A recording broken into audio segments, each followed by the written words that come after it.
Olá, amigos do Cefrate, recebam meu abraço carinhoso, fraterno e também o meu desejo de que, com as nossas reflexões de hoje, possamos caminhar passos um pouco mais firmes por novos tempos, por tempos mais felizes, de construções ainda mais levadas realmente pelo Evangelho. Recebo sempre o convite da casa de vocês com essa proximidade de quem realmente quer fazer um trabalho conjunto, né, de trazer mais e mais vozes para falar do Evangelho, para falar do tanto que ele é um direcionamento para um caminho de muito mais paz, de muito mais tranquilidade, que cabe nós nos esforçarmos dentro das nossas possibilidades para discutirmos, pensarmos, trocarmos muitas ideias mais a respeito da sua mensagem tão grandiosa, para que possamos realmente realizar a nossa transformação de alma, de corpo, coração, para que possamos realmente construir de uma forma muito mais efetiva tempos muito mais evoluídos, muito mais de paz e tranquilidade. Para isso, me foi trazida a sugestão do capítulo 40 do livro Pão Nosso, inspiração do Emmanuel, psicografia do Francisco Cândido Xavier, o texto Em Preparação. Ele começa o texto fazendo a citação de Paulo em Hebreus, capítulo 8, versículo 10. Diz o Senhor: porei as minhas leis no seu entendimento, e em seu coração as escreverei, e eu lhes serei por Deus, e eles me serão por povo. E o texto nos diz: traduziremos o Evangelho em todas as línguas, em todas as culturas, exaltando-lhe a grandeza, destacando-lhe a sublimidade, semeando-lhe a poesia, comentando-lhe a verdade, interpretando-lhe as lições, impondo-nos ao raciocínio, aprimorando os corações e reformando a inteligência, renovando leis, aperfeiçoando costumes e aclarando caminhos.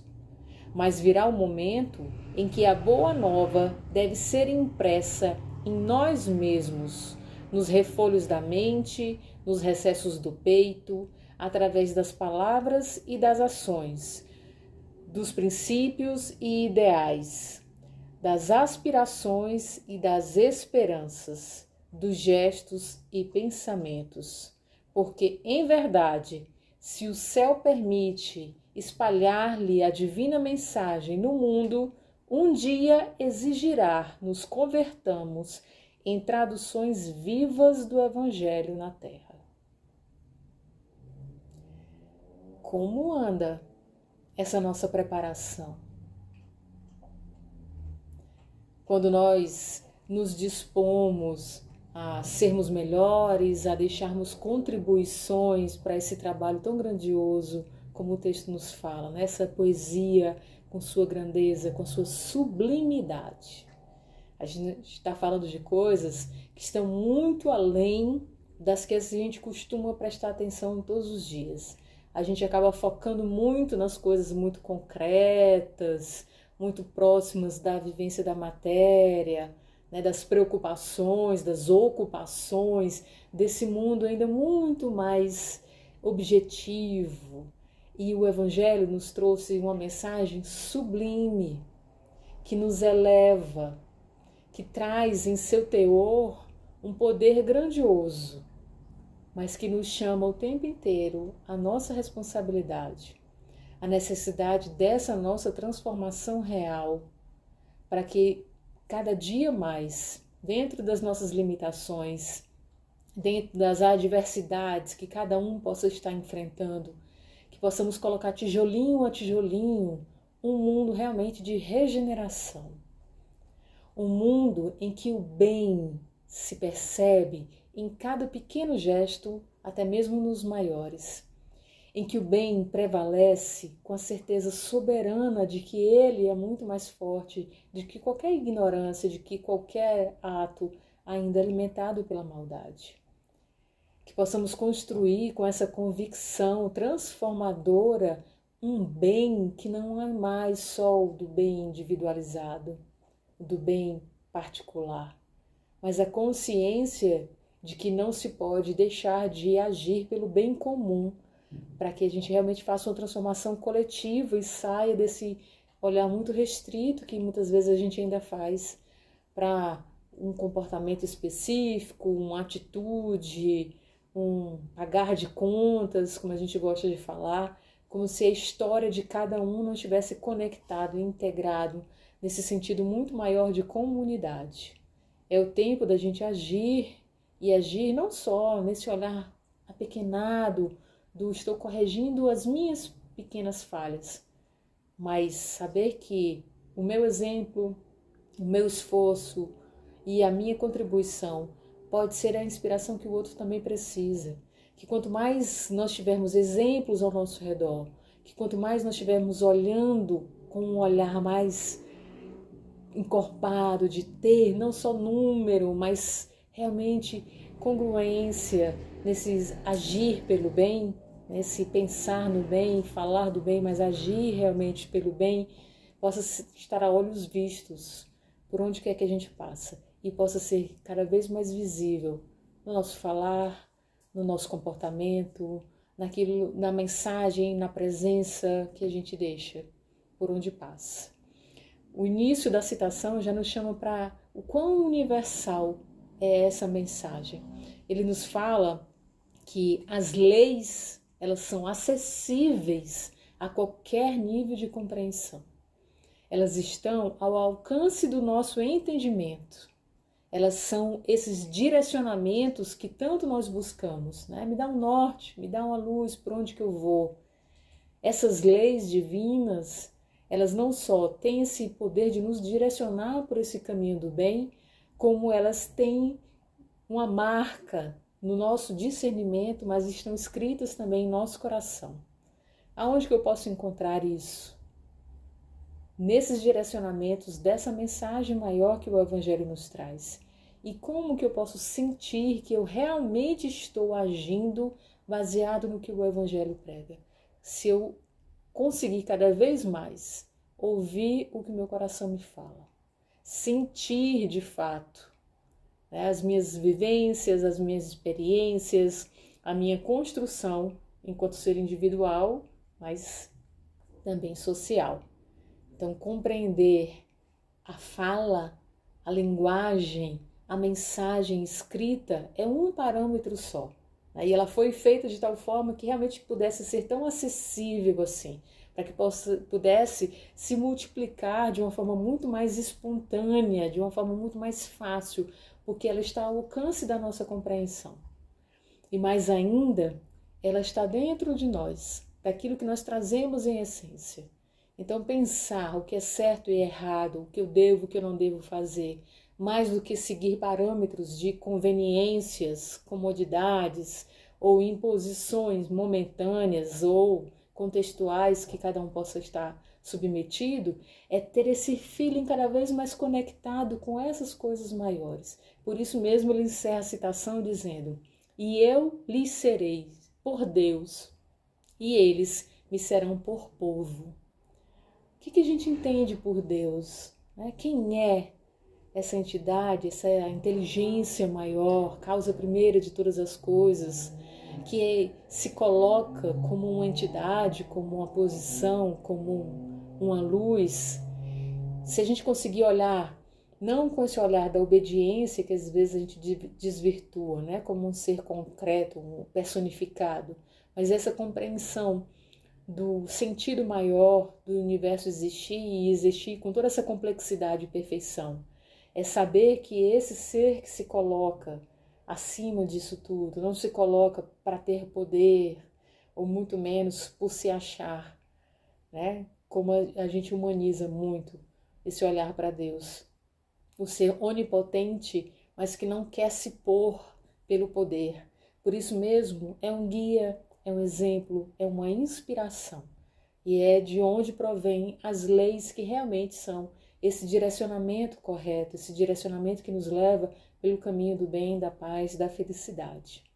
E para que nós possamos ser povo, mais do que esse entendimento de semelhanças, né, de obediência a leis comuns, né? Todos estão submetidos à mesma lei, todos. Saber que a nossa condição é sermos esse povo, é saber que nós todos estamos submetidos a essa lei, mas não, de novo, por uma imposição parcial, né, ou mesmo humanizada nesse rancor, nessa mesquinharia que às vezes a gente coloca, projeta em Deus, mas que realmente vem trazer oportunidade na forma como tudo é criado, a forma como tudo pode ser feito, refeito, recomeçado, porque sempre é dado em forma de possibilidades e oportunidades. Então, mais ainda entender que somos esse povo é agir em comunidade, é ter a compreensão que a continuidade e a evolução de tudo isso vem desse sentido de comunidade, que agrega, que inclui, que solidariza, que está conectado com esse olhar de todos somos iguais. E é assim que o texto em preparação começa, quando ele fala do Evangelho. O Evangelho, ele foi traduzido em todas as línguas, em todas as culturas, exatamente porque todos têm direito, porque todos podem fazer uso, todos, independente do grau de social, econômico, o que seja, todos têm acesso a essa mensagem grandiosa. Todos, independente do grau evolutivo, independente do como que tenha trilhado a sua caminhada para chegar até aqui, todos têm acesso. A forma como foi colocada, a forma como foi expresso, dá acesso a todos nós, para que nós façamos o que com isso? Entender essa grandiosidade, essa poesia, nos remete exatamente a esse chamado por esse caminho, das coisas mais sutis, das coisas menos apegadas, né? Menos individualizadas, materialistas, e mais que nos levam por esse caminho da comunidade, do bem ao próximo, do pensar no futuro, de um pensar consciencioso naquilo que se planta hoje, né? No ser essa presença de alguém que foi tocado por algo que realmente sabe e confia que é grandioso. De alguém que participa disso, embora com a dimensão às vezes equivocada do peso, né, da sua atuação nisso tudo, para a harmonia ou para o desequilíbrio, é saber que esse nosso agir nos foi convidado por esse convite muito grandioso. Então, saber se a gente confia realmente nisso, se a gente acredita nisso, é saber-se entregue e participando realmente de todo esse processo. O texto fala em preparação, mas nos chama ao final para uma preparação mais ativa, né? Para um agir cada vez com mais congruência e com menos deixa para lá, deixa para a próxima encarnação, depois eu ajeito isso, amanhã eu tento aquilo. Mas esse agir de agora, a que nós somos convidados a todos os instantes, não só pelas dificuldades, de novo, mas também pelas oportunidades. E ele fala que ele comenta a verdade. E aí é onde começam as dificuldades nessa nossa preparação. Quanto que o absorver dessa verdade, muitas vezes nós fazemos com os filtros do nosso contexto, do nosso cotidiano, das nossas dores, daquilo que se está vivendo especificamente, e não com esse olhar de uma verdade maior e absoluta, que é atemporal, que não tem uma posição geográfica que se possa tomar posse, né, que seja a mais legítima ou a mais detentora dessa verdade. Essa verdade a que nós devemos nos conectar é a verdade do Cristo. O Evangelho é o nos recomendar, o nos trazer para a vivência daquilo que o Cristo veio nos exemplificar de uma forma ainda mais grandiosa. Então, quando a gente fala na vivência e na compreensão dessa absorção da mensagem maior do Evangelho, é compreender que essa verdade é a verdade que veio falar de amor. É a verdade que veio falar de compreensão, de compaixão, de não julgamento, de não condenação, mas de dar-se oportunidade de acreditar no melhor, de confiar que cada um pode ser melhor a cada incentivo, a cada acolhimento, a cada mão dada, a cada palavra orientadora que possa receber.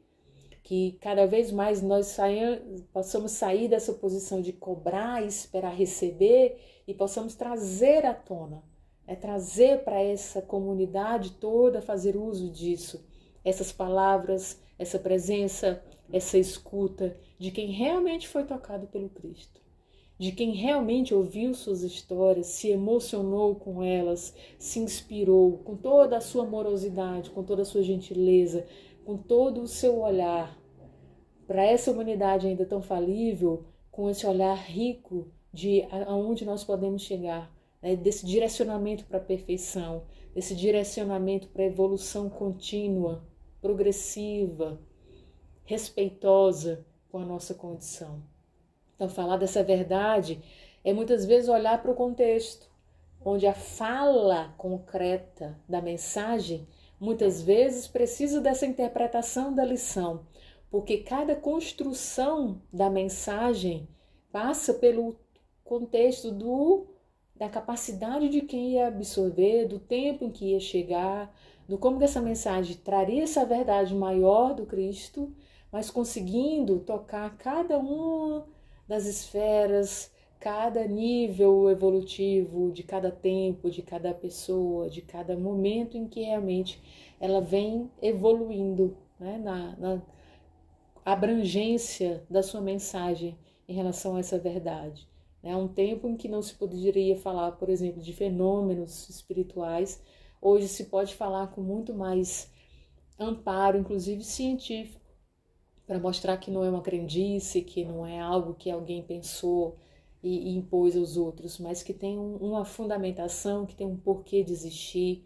Mas desde que tudo isso, né, com a compreensão do contexto, do tempo, nunca deixe de trazer a mensagem maior dessa verdade. Falar de leis morais, falar do tempo de César, falar do tempo em que o Cristo veio, é falar de um tempo em que a ação do homem no ordenar desses costumes, no estabelecer das regras de convivência comum, era muito mais pautado por um controle, por um ordenamento, às vezes violento, por um jogo muito mais de prevalecer o poder na mão de poucos, enquanto os muitos tinham que estar numa condição mais precária, mais desfavorecida, exatamente para não compreender que isso era injusto e não precisava ser assim.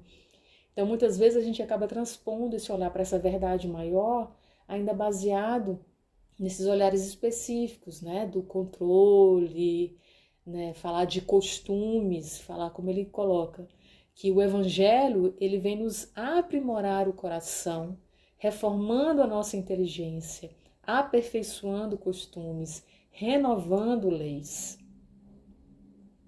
Do que se fala aqui? Quando se fala em renovar leis, que onde se tratava de um povo mais primitivo, ainda mais pautado pelos instintos, a sobrevivência estava muito acima das concepções espiritualistas, havia uma necessidade de um controle, de um nível de contenção dessas leis que hoje não tem mais por que existir.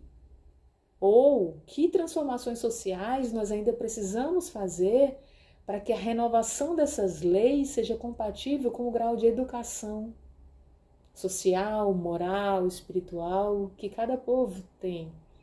Então, como que a gente pode renovar isso, respeitando a condição aqui na Terra, mas sem se desconectar dos parâmetros maiores que todos nós podemos alcançar, em termos de espíritos eternos, em termos de compreensão da nossa imortalidade?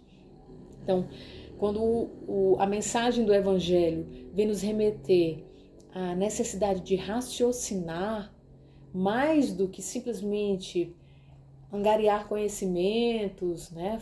Passar por um crivo só dos racionalismos e não da racionalidade, a gente precisa ter a compreensão de que passar pelo raciocínio é sair daquela postura da mera obediência repetitiva de quem simplesmente recebia uma programação e a repetia, e agir agora por consciência. Trazer a luz do raciocínio é colocar criticidade na mensagem. Mas mais do que isso, é sair dessa postura reativa de quando nós estávamos no nível evolutivo anterior e conseguir trazer o uso dessa racionalidade para a transformação de comportamentos, para a transformação de condutas, para a absorção cada vez mais ampla dessa mensagem, para que essa transformação se dê realmente dentro do seu alcance, mas dentro do respeito à condição que nós estamos. Então, essa coerência entre aonde essa mensagem pode nos levar e o quanto que nós precisamos ainda nos conectar a essa força maior, depende desse olhar para si, desse olhar para essa grandeza, mas também desse ir se desvencilhando dessas coisas que tinham um porquê de existir num determinado momento, mas que a própria evolução por si nos remete a isso. Precisamos renovar, precisamos aprimorar, repetir padrões de forma rígida, porque em algum tempo atrás fazia sentido, deixando de ver os contextos que foram evoluindo ao longo desse tempo, continuar nessa reatividade repetitiva, dessa obediência cega, e abrir mão do poder que essa racionalidade pode nos trazer em termos de construção de consciência. Mais do que falar de conhecimento, de informação, esse uso do raciocínio é o uso da nossa consciência. Como que eu posso trazer essa mensagem para inscrevê-la em mim mesmo se eu não a fizer com um ar consciencioso de quem tem autonomia, de quem tem independência, de quem sabe pensar por si, para aí sim fazer essa conversa entre a mensagem e o que já tem aqui dentro, entre o que eu consigo perceber e o quanto que isso me traz respostas específicas, porque eu já dou conta, o quanto que eu vejo essa construção de um sentido maior, né? Entre aquilo que me é dado de direcionamento e aquilo que eu vou introjetando, construindo com a minha particularidade, realmente fazendo esse costurar do mundo externo com o mundo interno, para aí sim aprimorar não só a capacidade de raciocinar, né, a profundidade do meu grau de lucidez, de consciência no olhar do orquestrar disso tudo, no olhar da realidade como ela é, mas também trabalhar o aprimoramento das nossas emoções. Aí a gente sai do campo do eu consigo enxergar as coisas como elas são, que o raciocínio me traz, e venho para o campo do como que eu aceito, como que eu acolho, como que eu absorvo nesse sentido realmente de assimilação. O quanto que eu preciso vivenciar de perdão aos meus erros e aos dos outros. Quanto que eu preciso vivenciar de compaixão com a minha dor e com a do outro. O quanto que eu ainda preciso exercitar, experienciar, olhar a fundo do quem eu sou, do como que eu me aceito, do como que eu faço isso com liberdade e do quanto que eu consigo dar liberdade para que os outros também possam, dentro daquilo que são, serem melhores a cada dia. Aprimorar os nossos corações é limpá-lo das mágoas, é limpá-lo das posturas odiosas, intolerantes, rígidas demais, julgadoras demais, classificatórias demais. E justamente nos desprender dessas posturas de querer ter poderes e olhar para as nossas capacidades.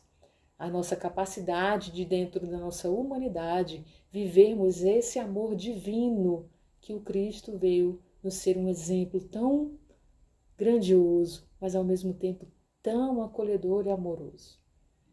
Então, se eu quero falar também do raciocínio, do aprimorar das minhas emoções, ele termina dizendo que isso vai nos trazer vai nos reformar a inteligência. E o que é ser inteligente? É ser funcional. É olhar para os recursos que se tem, conhecê-los, saber a dimensão real que eles têm e criar familiaridade com o uso que nós conseguimos fazer desses recursos.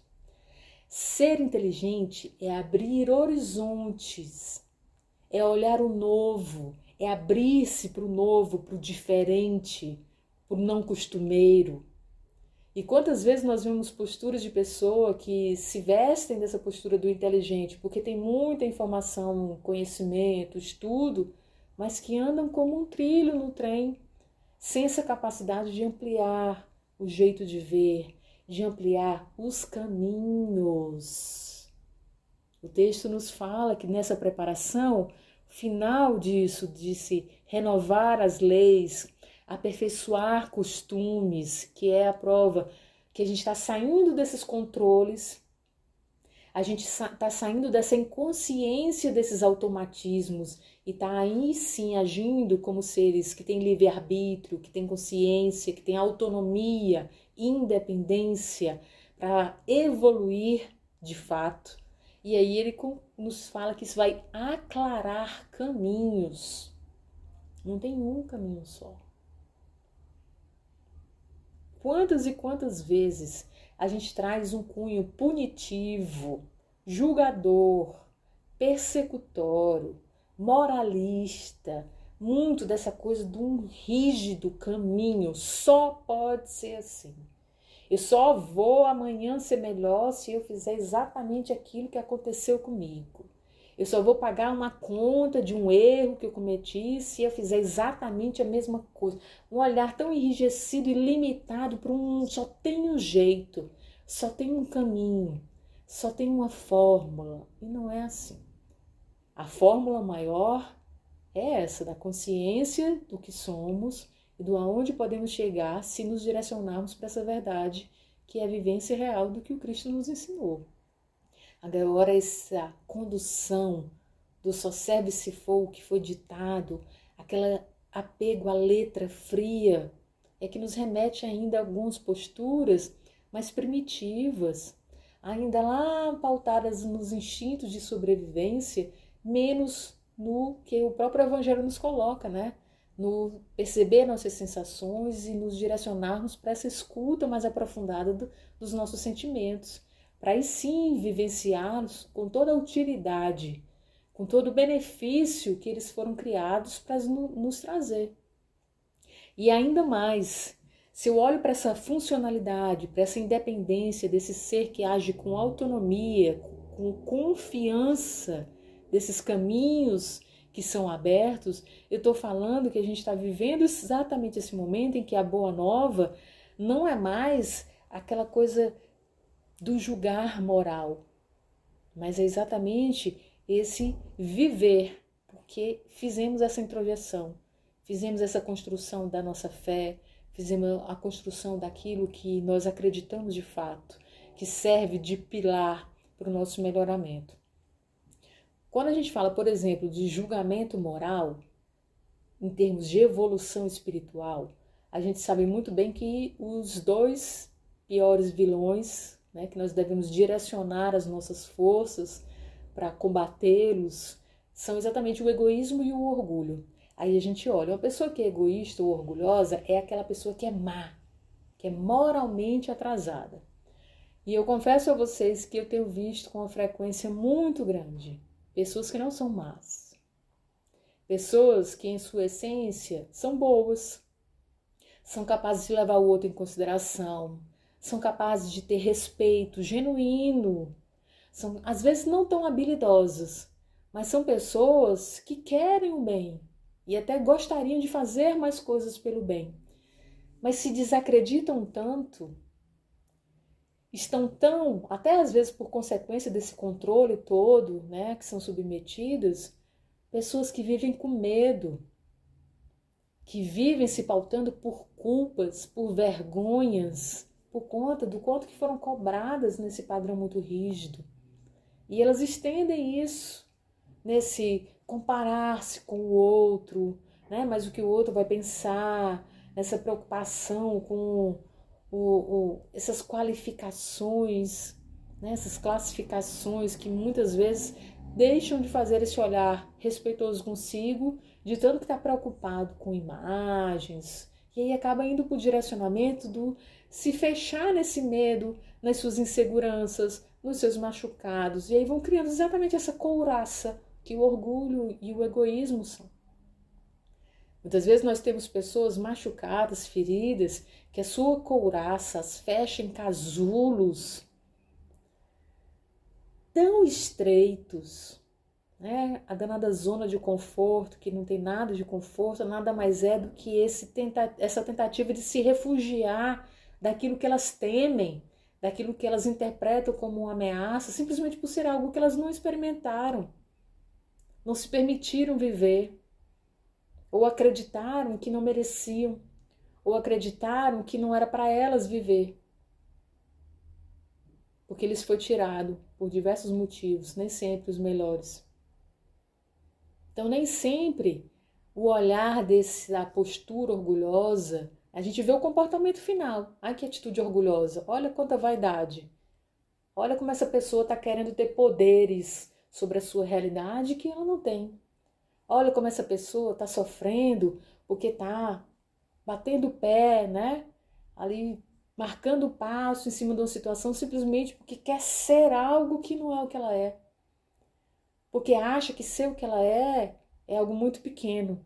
E aí fica querendo ser algo mais e acaba tendo essa postura orgulhosa. Não necessariamente por maldade, não necessariamente porque seja moralmente inferior, mas emocionalmente está muito despreparada. Essa preparação que mais nós temos sido chamados ultimamente é exatamente essa preparação do lidar com dores, do lidar com medos, do não se afugentar, do confiar no que essa mensagem pode nos trazer e sair desse casulo com o peito aberto, de quem talvez ainda esteja tateando nesse movimento do saber o meu real tamanho, minhas reais possibilidades. Mas eu confio que com o que eu tenho, eu posso fazer algo bom. Eu posso ser alguém que escuta, que atende, que acolhe, que se importa, que toca, que é tocado. Que às vezes nem sempre a sensação vai ser segura, mas é ultrapassando isso com a coragem de quem sabe que essa mensagem é real, de quem sabe de que quem veio trazer essa mensagem é alguém que realmente veio pelo bem. E aí sim a gente ir abrindo esses cadeadinhos desses medos, enchendo o peito um pouco mais dessa coragem, aceitando quão falíveis nós somos, mas nos preparando em termos de capacidades, de habilidades, mais do que esses carimbos de valores morais que às vezes a gente tanto se cobra. Quantas e quantas pessoas que olham para o tempo que tem disponível e não conseguem usá-lo de uma forma adequada porque estão consumidas com essas punições que essas cobranças perfeccionistas demais fizeram. Porque estão se perdendo dessa liberdade de serem elas mesmas para continuarem a seguir scripts de alguém que estabeleceu de uma forma desrespeitosa. Então, essa preparação, essa congruência do que eu falo é o que eu faço. O meu pensamento é um pensamento leve, porque é um pensamento conectado com a realidade desse mundo e com o que de fato eu tenho ao meu redor. Esse meu olhar de quem realmente consegue absorver essa mensagem e saber que ela faz parte de mim também. E que eu me conecto a ela com essa integração, para aí sim fazer essa transformação simbólica, sublime, espiritual, emocional. Para a gente realmente alcançar essa preparação em verdade, a gente precisa ter esse apurar dos sentidos, mas com essa vozinha da coragem, nos trazendo essa confiança, que mais do que idealizar realidades, nós podemos construir uma realidade muito mais harmoniosa, muito mais equilibrada, simplesmente por me respeitar e respeitar o outro, por me levar em consideração e levar o outro em consideração. em parâmetros de direitos que todos têm, em parâmetros de responsabilidades que todos nós somos chamados a todo instante a assumir e agir de fato em concordância com essas responsabilidades. Não só nessa postura vitimista de quem cobra direitos, de quem aponta culpados, de quem reclama do que está errado e não age dentro do seu dia a dia, dentro das suas rotinas, com esse agir coerente de quem realmente já absorveu, sentiu e consegue externar o que essa mensagem maior veio nos trazer. E ele termina exatamente nos chamando para essa conexão. Né? Ele fala que, em verdade, se o céu permite espalhar-lhe essa mensagem divina, se ele sabe o quão poderosa ela pode ser na nossa restauração, na nossa renovação, na nossa estimulação para esse melhor, é porque ela confia que isso vai acontecer no dia, no momento e agora, quanto mais for possível o nosso esforço para isso, que essa conversão traduza que nós não só conhecemos o Evangelho, que nós vivemos o Evangelho. No jeito que eu trato o outro, no jeito que eu olho o outro, no jeito que eu me olho. Com respeito, com compaixão, com se importar de fato com o outro. Com olhar para essas coisas sutis, que não são só as dores, não são só os medos, mas olhar para essas coisas sutis a gente pode aprender com os nossos erros, a gente pode dar a mão para o outro, a gente pode fazer trocas muito mais ricas, sem ficar nessa mesquinharia de eu dei tanto, quero tanto, eu dei atenção, também quero, do mesmo jeito, sem esse olhar, né, do precário, do pouca coisa, do empobrecimento, quando a gente está diante de uma mensagem tão grandiosa, abundante e universal como essa.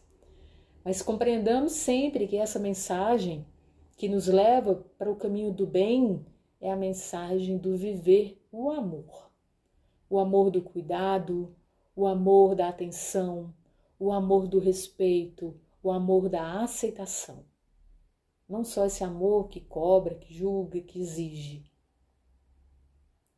Direitos e responsabilidades são alguns dos parâmetros, mas o direcionamento, e por isso mesmo esse chamado, para onde está escrita essa lei maior, né? De onde estão escritos esses direcionamentos e do como que isso pode ser feito de uma forma realmente muito mais tranquila, é através dessa vivência eu me sinto parte de um universo amoroso. Eu sei que a minha essência é amorosa. Nem sempre eu tive os exemplos de vivência, de relações em que esse amor fosse acessado, expresso e ofertado de uma forma tão clara assim. Mas por isso mesmo, nós precisamos fazer essa nossa tarefa para que isso se torne uma rotina muito mais comum, para aí sim ser usado em benefício de todos.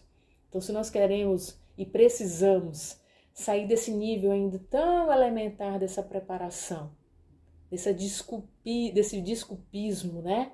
De somos imperfeitos, vai demorar a chegar na perfeição, vai demorar mais ainda se não começar a fazer agora.